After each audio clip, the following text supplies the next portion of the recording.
Praise the Lord church. आज का हमारा विषय है बिना विवाह के वस्त्र का मेहमान कौन था। मत्ती 22 की 11 से 13 में लिखा है कि राजा ने विवाह भोज में एक मेहमान को देखा जो विवाह वस्त्र पहने बिना आया था। राजा ने कहा, मित्र, तू बिना विवाह वस्त्र के यहाँ कैसे आया है? और फिर उसे बांधकर अंधकार में डाल दिया गया। तो प्रियो, प्राचीन यहूदी विवाह में मेजबान सम्मान और समानता दिखाने के लिए मेहमानों को विशेष कपड़े पहनाने के लिए देते थे।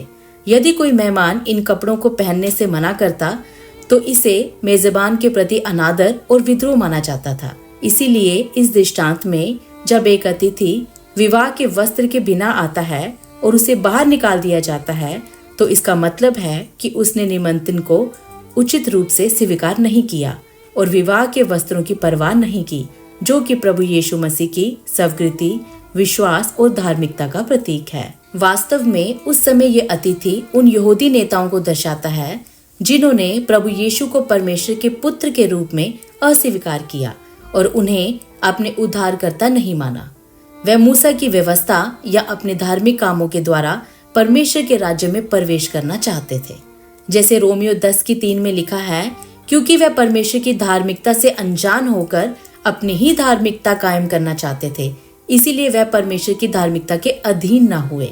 इसीलिए प्रभु यीशु सीधे यहाँ यहूदी नेताओं को ताना मार रहे हैं जो परमेश्वर के राज्य में प्रवेश करने के निमंत्रण को अस्वीकार करके मूसा की व्यवस्था और अन्य अच्छे कामों के माध्यम से स्वर्ग के राज्य में प्रवेश करना चाहते हैं, जबकि ये केवल प्रभु यीशु मसीह के द्वारा ही संभव है, जो कि दूल्हा है, क्योंकि विवाह का वस्त्र प्रभु यीशु की धार्मिकता को ही दर्शाता है और ये उन लोगों को ही मिलता है जो प्रभु यीशु के सामने अपने पापों को स्वीकार करते हैं और उन्हें अपना उद्धारकर्ता मानते हैं।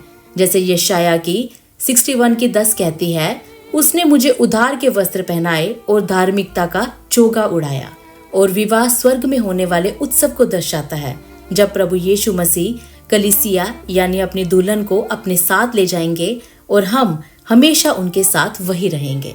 प्रकाशित वाक्य 19:7 और 8 कहती है, आओ हम आनंदित हों और मगन हों और उसको महिमा दें, क्योंकि मेमने का विवाह आया है और उसकी पत्नी ने अपने आप को तैयार कर लिया है और उसे ये दिया गया कि वह चमकदार, शुद्ध, महीन मलमल पहने, क्योंकि महीन मलमल पवित्र लोगों के धर्म के काम है। आमीन। अगर आप इसी तरीके के सवालों के जवाब ढूंढ रहे हैं तो आप हमारी शॉर्ट्स और verse by verse Bible study की वीडियो को देख सकते हैं। जय मसीह।